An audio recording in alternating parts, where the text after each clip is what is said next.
Hi, it's Woochia, and these are custom filters that I would like to talk about today because I think they can do pretty interesting things. These are comb filters that you can download for free with a link in the description. That link is actually a pack with other filters like Formant filters as well, like there are a bunch.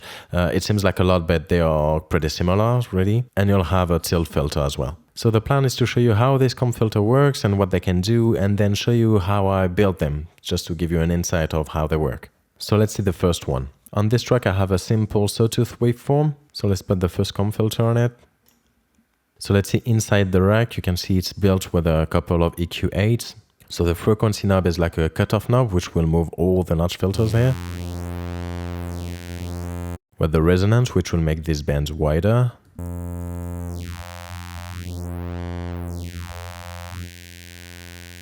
And these points are actually point EQs, but you can change them to notch filters with this knob.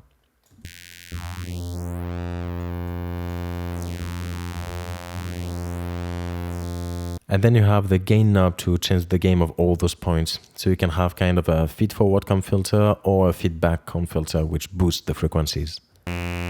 Because it will boost the frequencies, I will lower the gain a little, just in case there is a limiter as well at the end of the chain.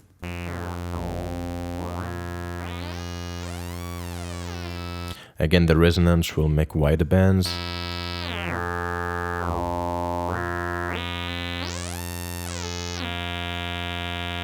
And if you want to accentuate this effect, you have a scale knob, which is actually the scale of the EQ8. So if you push that to 200%, it will be even more drastic.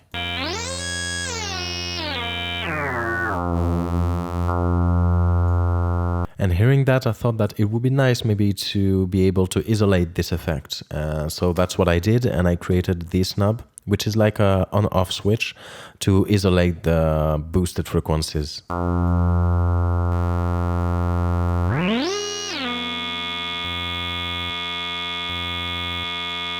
And then, yeah, you can change the output gain, and there is the dry wet for the effect. So I think that can be a great tool for sound design to modify a sample that you can then use in a sampler to play it with your keyboard, for example. And there is actually kind of a hidden feature in this, if I can say. It's actually kind of a bug, I think, or something I don't quite understand in the way this is built. If you want to isolate these bands of frequency even more than what this isolate effect knob can do, you can put this knob at exactly 63 and this dry wet to 80%. And then the original sound of the synth will be even more lowered, so you have these bands of frequency even more isolated. We'll see in a minute how this is built and how this may work.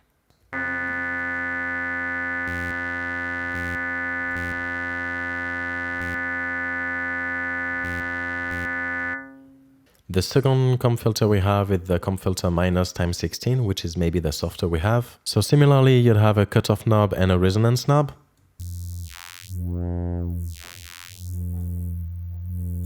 But the sound is way softer. It almost sounds like a low-pass filter, but even softer than a low-pass filter. Let's compare the two.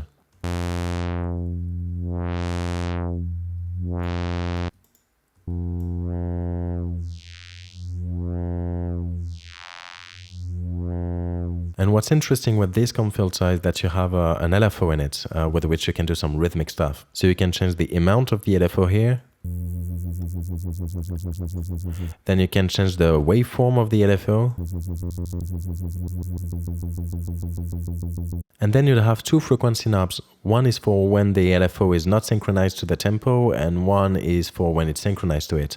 And this last knob is to set if it's not synchronized or synchronized to the tempo.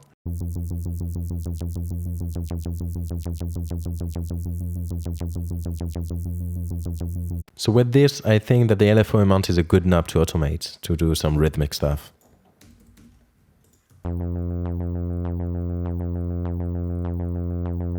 If you turn the LFO waveform all the way to the left, you will have a random waveform, which is cool with the 1/4 notes.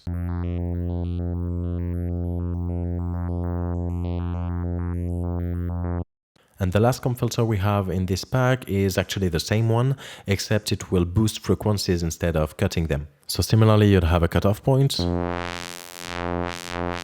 with a resonance knob.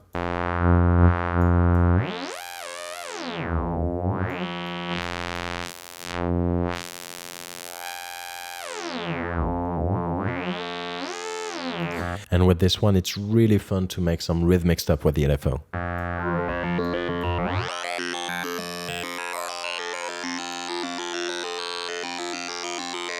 Let's hear how it sounds on an actual pattern. So this is the original sound.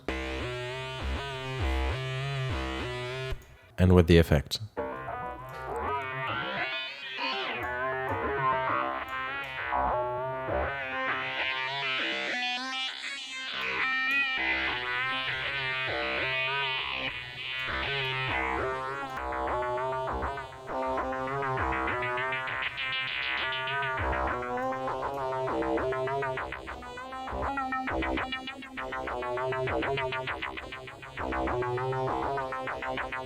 So they are really fun tools to play with, and I think they are different enough to have their own utility in their own special situations. And in this pack you will also have some Formant filters. There are a bunch, but they are actually pretty similar. The first one would be the Formant filter A, E, I, O, U, which has the 5 different vowels in it. You would simply have a dry wet knob and a knob to change the vowel between A, E, I, O, or U.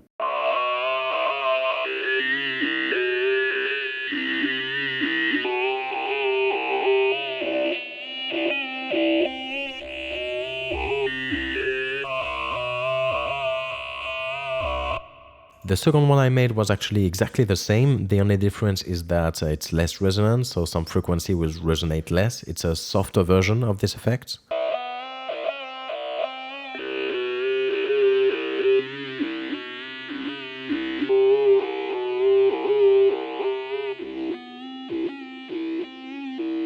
And then all the other Formant filters have only 2 vowels, but one knob to transition smoothly from one to the other. So this is A to E.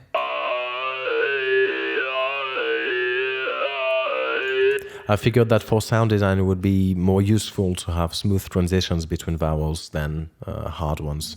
So if you want a sound that does yo yo yo yo yo, you can use the Formant filter E to O.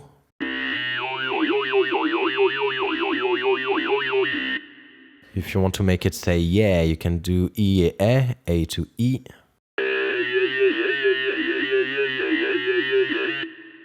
Well, there's a bunch. They are all pretty similar, but they do pretty fun stuff, so have fun playing with this. And the last thing in this pack would be the Tilt EQ, which is pretty simple, but Ableton didn't have one, so I thought why not put one in this pack as well. It's pretty self-explanatory with a cutoff point, the gain knob that does this, and the Q to change the transition between the boosted part and the cut part.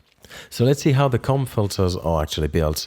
The first one I think is the simplest. So the first one is simply 2 EQ8s, then each are put in their own effect tracks, so I could link the parameters to some macro knobs. So basically I've put the frequencies of all the points to the first macro knob, the resonance of all the points to the second macro knob, and the gain of all the points to the third macro knob. And to create this actual comb filter effect, it happens when you click on map here, so you can have the values of all the things that are mapped. So for the first point, I've put the minimum to 20 Hz and the maximum to 1.3 kilohertz. Then for the second point, I've put the double of those frequencies. For the third point, the triple of this frequency. For the fourth one, 4 times this frequency, etc. So then you could move the frequency of those 8 points with one knob, and they will always keep the same relationship between one another. They will always be following a harmonic series. But then I felt that 8 points was not really a lot for a comb filter, so I've put a second EQ8 with which I did exactly the same thing, but following the series that I started with the first EQ8. And these values are calculated in the way that the minimum value of the lowest point will be 20 Hz, which is kind of the lowest point in the EQ, and the maximal value of the highest point will stop around 20 kilohertz. So in this way, the filter would use a range as wide as possible in the hearable spectrum. So I've put both EQ8s in their own effect tracks, so I could link all their parameters to a macro knob, and then link both these macro knob for the frequency, for example, to the frequency knob of the master effect track. That's how I can move 16 points with one knob. And that's pretty much what I did for all the knobs in the master effect track. So the first 3 are for the frequency, resonance, and gain of each point. And then there is the output gain, which is the output gain of the EQ8 itself, which is there. This knob was the scale, which is this parameter, which amplifies the effect of each point. I wanted to be able to switch between point EQs and notch filters, so to do that I've linked all these drop-down menus where you can choose the type of filter for each point to this knob. And as you can see in the mapping menu, you don't have any minimum and maximum values for these ones. And that's one of the cool things about having an effect track nested into another effect track, is that I could link those filter type knobs to this master filter type knob that I've called notch/bell. And for this one, I had a minimum and maximum value that I could change to have only the two type of filters that I wanted to use. And to create this dry wet knob, I've created a new chain on which there are no effects, which will be the dry channel. And then by clicking this chain button, you can move this little bar above the main one to say the dry channel will be at the lowest value and the wet channel will be all the way to the right, and this way they will crossfade between the two. And then I've linked this chain selector to this knob. So this knob moves the chain selector, and that's what creates this crossfade between the dry and the wet signal. And to create this knob to isolate the band of frequencies that were boosted by this comb filter, I've duplicated this chain with all the effects in it. And the way it works is that there is a utility plugin at the end of the chain that will invert the phase of both channels left and right. So when these phase inverted version will play in addition to the normal version, they will cancel each other out. And then I inverted the gain of all these points, so when the main one were up, these one were down, and vice versa. This way, theoretically at least, when the sound cancel each other out, the only thing that remain are those frequencies. So then I've just linked this knob to this speaker icon that activate and deactivate the channel. So when it's unactivated, we hear the normal effect, and when it's activated, then this channel cancel the others and we only hear the remaining signal. In addition, just in case, this knob is also linked to the activation of the effect directly in the chain. And that's where I discovered the flaw in the design that I finally kept to isolate these bands of frequency even more. Is that I noticed that when these devices were off, but this chain was playing, so basically we have the dry signal but phase inverted by this utility, and we lower the dry wet, then the original sound gets even more muted, so we only have these bands of frequency that I wanted to isolate. And what I find very interesting and that I don't totally understand is that in my mind, if I inverted this dry signal and played it full wet with this version that go through this comb filter, the dry signal should disappear completely and we should be left with only those bands of frequency. But it doesn't work in this way. And that was strange. So I wanted to keep it. So I've set the values of this knob. So we have one notch here at 63, where we have this channel that is active without these EQ8s active. So that allows us to do this thing where we lower the dry wet a little and it will mute the dry signal. I don't know. I hope it makes sense. But that's basically how it works. So that's how this one is built. I found it actually a bit easier to use when this is open with just an EQ8, just to have a visual feedback of what we're doing. Even if it's only the first EQ8, it's a good cue of what is happening to the sound. So now let's see how the second one is built. The -1 is actually the same principle, but instead of having EQ8s, I've used auto filters with notch filter points. So we have 16 auto filters in a row and each one cut one frequency. So in the same fashion, I've linked the frequency knob of all those filters to one macro knob. And in the map screen, that's where I've changed the minimum and maximum values to make sure that these points always keep the same relationship. Then from there, it's pretty much the same thing. I've linked all the frequency knobs to this macro knob and all the resonance knobs to this macro knob. This is the LFO waveform, so I've linked all these drop-down menus of each auto filter to this knob. The dry wet is made exactly in the same way with a new chain with no effect in it. And then with the chain selector, create the fade out and link this chain selector to this knob. The LFO amount knob is the LFO amount knob of each filter. The LFO sync is this switch here that I've linked to this knob. And that's where I discovered that when we switch that, this version that is synced to the tempo is actually another knob than this version that is not linked to the tempo. That's why they are linked to two different macro knobs. So that's pretty much how it works for this one. The only thing is that for this auto filter, I felt like the resonance is not like tight enough. So it really cuts lots of frequencies, a wide band of frequencies for each auto filter. So I feel the comb filter made where the EQ8 is more precise in that matter. But with this one, you have the LFO, which is pretty fun to play with. And the last one works in a very similar way. It's also made with 16 auto filters, but instead of using notch filter points, I've used bandpass filters. But with bandpass filters, I couldn't put them in series one after the other because the first bandpass filter will cut almost all the frequencies except one. Same thing for the second one, same thing for the third one, and at the end we would have cut all the frequencies in the spectrum. So I've put them in different chains in parallel, so the output would be the addition of all these bands that have been isolated.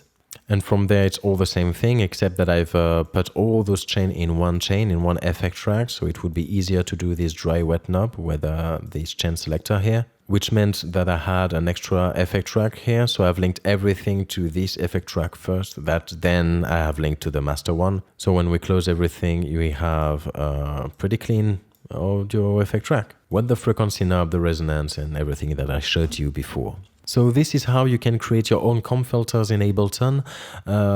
These, I think, are simple steps, but there are a lot of little steps, so I found it easier to make that already made for you if you want to download them and use them, instead of having to go through all those steps to create your own. It's free for now, so enjoy, and in the meantime, thank you very much for watching, and I'll see you all in the next video.